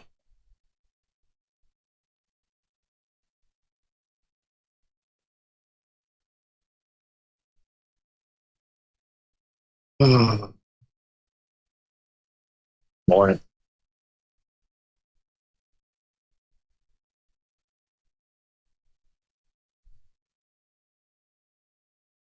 See that one guy that was running for California governor?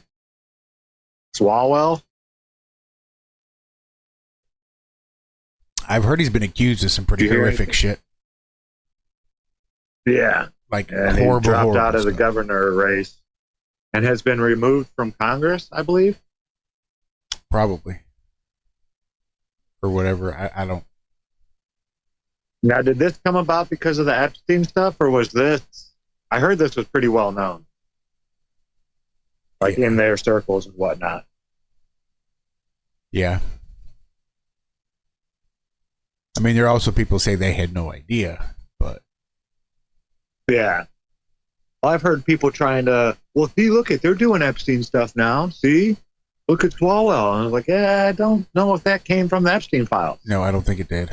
So you can't say that they're doing anything with Epstein stuff because this has nothing to do with it. So no, they're not. No, I'm pretty sure that came as a separate accusation that snowballed. As soon as one came out, then another, then like three more. And apparently some of this shit's really, really bad. I've not heard exactly what he's being accused of, but from the way I understand it, it was some pretty horrific shit. We need some people from across the pond to come on and or chime in and chat. Are there a lot of people calling out your king? Apparently, he's the first time the monarch did not give an Easter vigil, like a statement on Easter, and he's like doing Quran stuff. Like the King of England is converting to Muslim, possibly. That's what people are. That's some of the videos I'm seeing from people over in England making these videos. And this one guy was like some old banker. It wasn't like, you know, some young kid with the nose ring thing. No, this was old guy in a suit in a nice office telling the king he needs to take care of the country properly.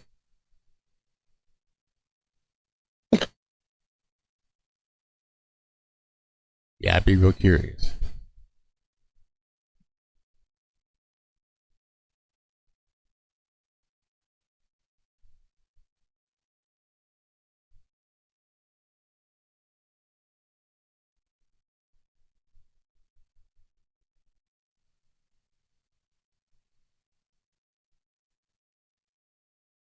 Uh-oh, looks like we might be losing Christina Applegate.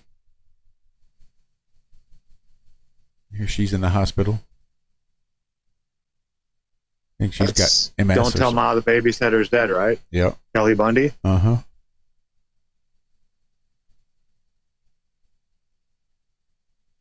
I think she had multiple sclerosis or something. I know she'd had a lot of health complications over the last several years.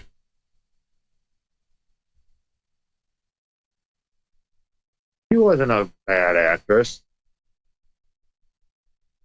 She played dumb really well. Yeah.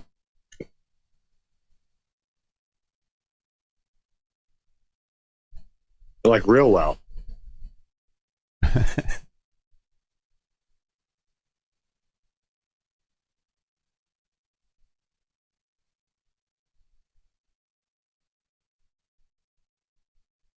Well, I hate to leave you high and dry for the last 15, man. Nah, I'll be all right. But I got to get going here. They're rolling up. I appreciate it. You guys have a safe day. I love you too. Oh, yeah. We'll talk at you later. No. Oh, yeah. You have a good one. All right. We'll see you next time. Love you all out there. Guys, have a great day. Bye-bye. Nah, we'll be all right.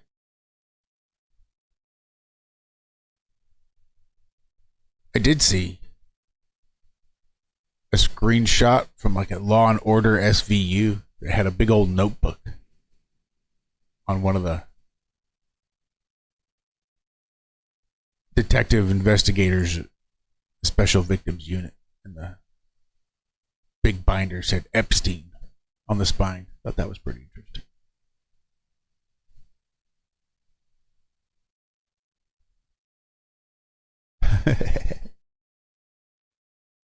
Here's a headline from Futurism. It is 4 days old, mind you, but it says Earth is now flying through a debris field. A paper find.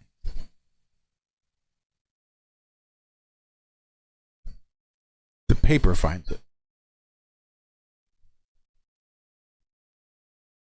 You can't go out there and see the debris that we're flying through.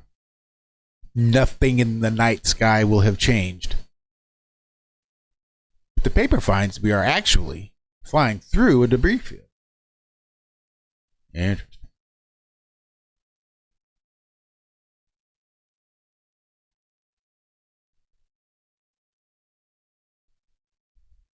The space race. TheSpaceRace.com probably. Watch humans prepare to leave Earth. SpaceX's 2050 plan. Oh, yeah. I ain't going nowhere, not even in 25 years.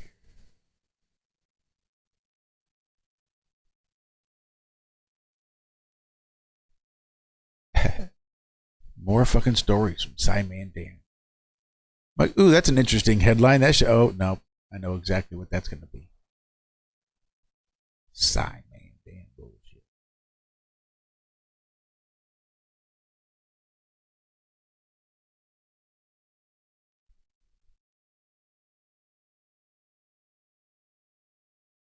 Ooh, celebrity deaths of 2026. Let's see who's passed this year.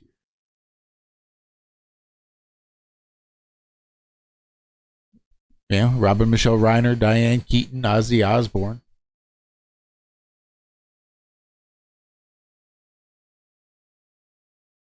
Oh, we're just going to do slides? No thanks. I'm not playing your game. I'm not playing your game.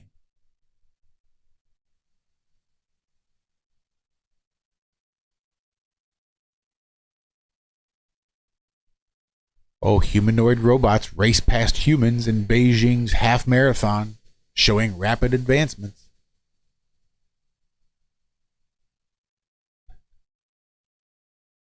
How far into a half marathon are they, I wonder?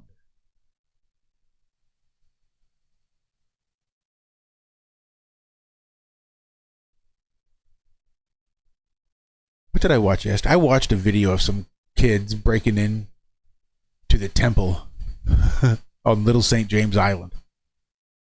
I didn't break into the temple necessarily. They ripped one of the storm coverings off, one of the storm doors, pieces of wood they had covering the French doors.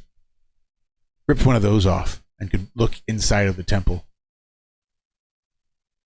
And they saw no staircase going down into the secret tunnels.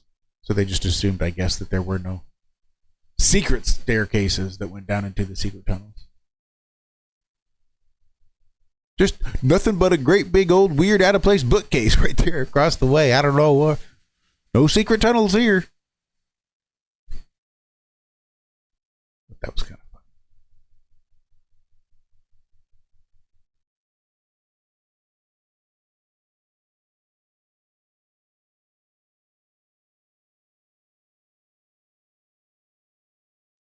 Ten-year-old girl wrote to NASA asking them to break up with, no, I'm kidding.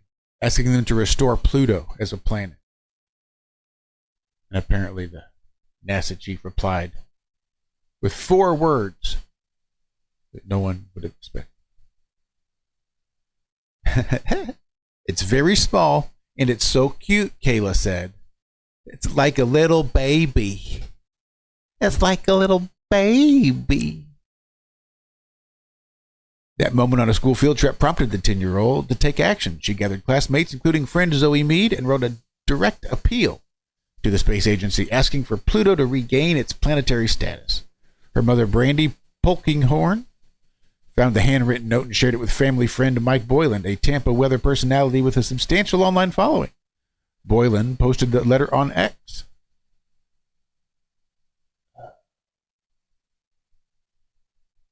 Within hours, the NASA Administrator Jared Isaacman replied personally, "Kayla, we are looking into this." He wrote on April 9th, just as the Artemis II mission was returning to Earth, a NASA spokesperson later confirmed that Isaacman fully supports restoring Pluto's previous status as a planet, a position he had articulated weeks earlier in an interview with Daily Mail. Well, now I'm confused.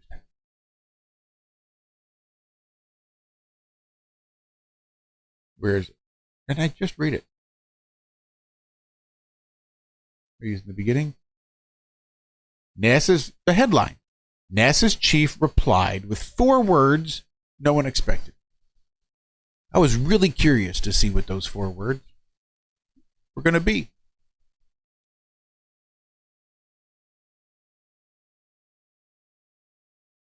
Turns out they've got a pretty loose interpretation of how they're counting the words that he replied with. Technically, you could say he replied with a 1-word answer. And it was just Kayla. That was his 1-word answer. Well, technically he said, "Kayla, we're looking into this," and it was 5 words altogether. But he definitely used that 1 word, so we're going to call it a 1-word answer. Or I guess you could say, because he said, "We are looking into this," those 4 words, we could call it's a 4-word answer. And just ignore the fact that there were other words said. Whatever. Maybe I'm being a little nitpicky. Still, it's garbage.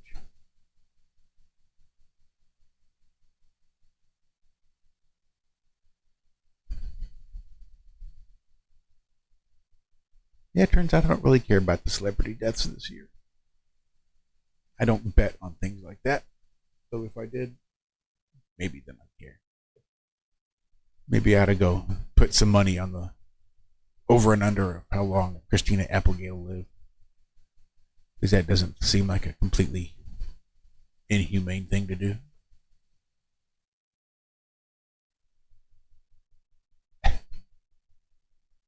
Apparently there's an eagle out there that will grab monkeys out of trees and then drop them to their death.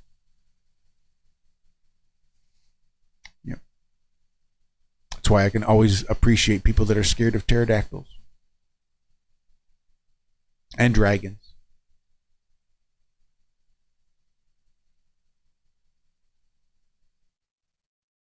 33 years later, the greatest quote in Western movie history is still indisputable.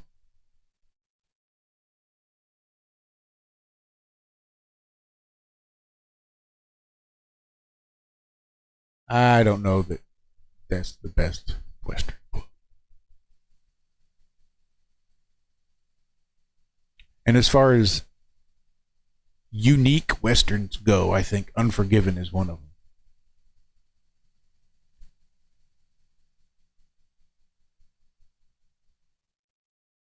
I think if I started the quote, nobody in the world would be able to finish it.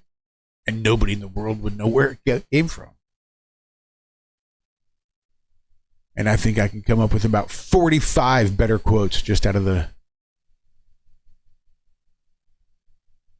movie, the television miniseries, Lonesome Dove. But here's the quote they say is the iconic quote. The greatest quote in Western movie history. Nothing will it be that Clint Eastwood has done or said, or any of the other classic Western movie stars. It's going to be this Clint Eastwood quote. It's a hell of a thing to kill a man. Take away all he's got, all he's ever going to have.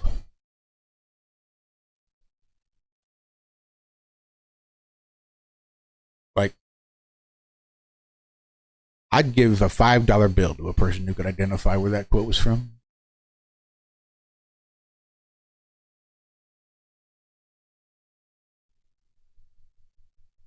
Django was pretty good.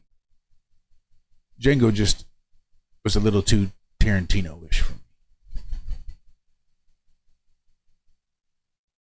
I'd appreciated the storyline with a little less Tarantino. I would like to see it directed by someone other.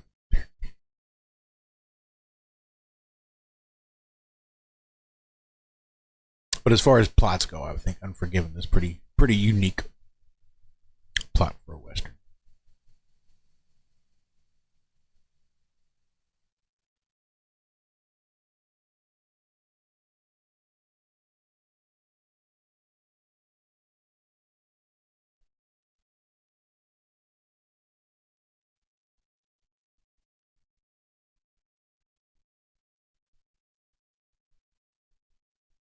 Maybe that was Outlaw Josie Wales. It wouldn't surprise me.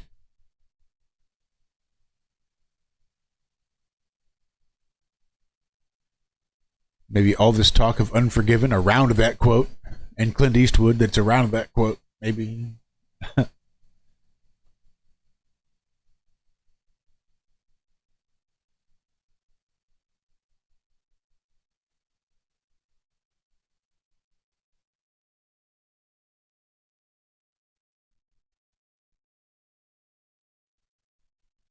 With Unforgiven, Eastwood wanted to present what appeared to be the end of a glamorized Old West. Eastwood was a retired outlaw and a gunfighter, and he was living his later years alone with his children after his wife's death. However, a young gunfighter showed up looking for advice, and his old friend showed up to throw his life into turmoil. When the young gunfighter named the Schofield Kid was talking to Eastwood's William Money about the glamorous life of a gunfighter, Money was much more philosophical than the young man might have expected. And that is when he delivered a perfect Western movie quote. It's a hell of a thing, killing a man. Take away all he's got and all he's ever going to have.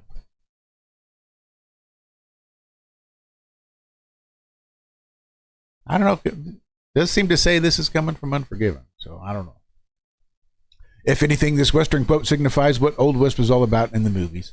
While real life was nowhere near what films made it out to be, it seems that gunfighting and murder were glamorized in the Old West on the big screen. Oh, Justin just Google smooched it. It was, in fact, Unforgiven.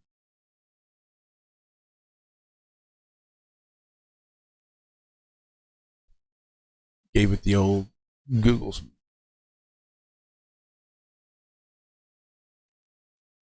And a big shout out to Rico, who is hopefully staying very busy and having a good time and not stressing out over little things he can't control.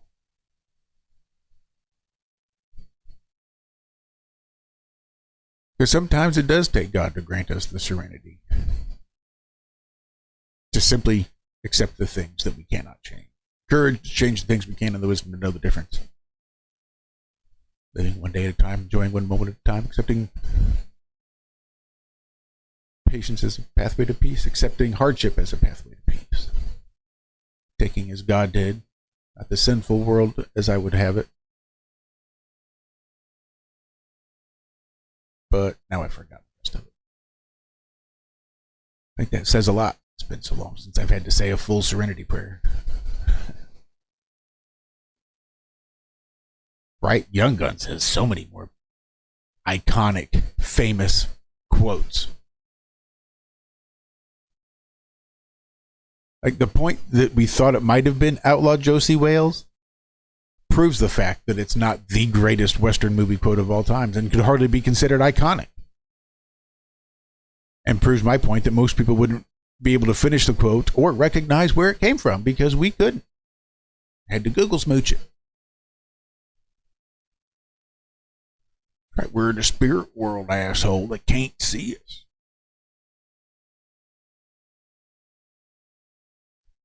Oh, dang, that flew by pretty quick. All right, well, then I guess I'll get out of here. I do appreciate all you guys coming by and hanging out with me this morning and hanging out with Zack. Big shout out to Uncle Leku Duma for also hanging out. And make sure we send some positive vibes and thoughts out to Walter. because I expected him to be here at some point, and he never did show up. So hopefully we'll hear from him and see him back here on Wednesday morning. Me and the rest of the crew. So until then, you guys have a great week. Happy Monday. Be good. Be well. Do good. Do that well. And remember that we love you. Bye-bye.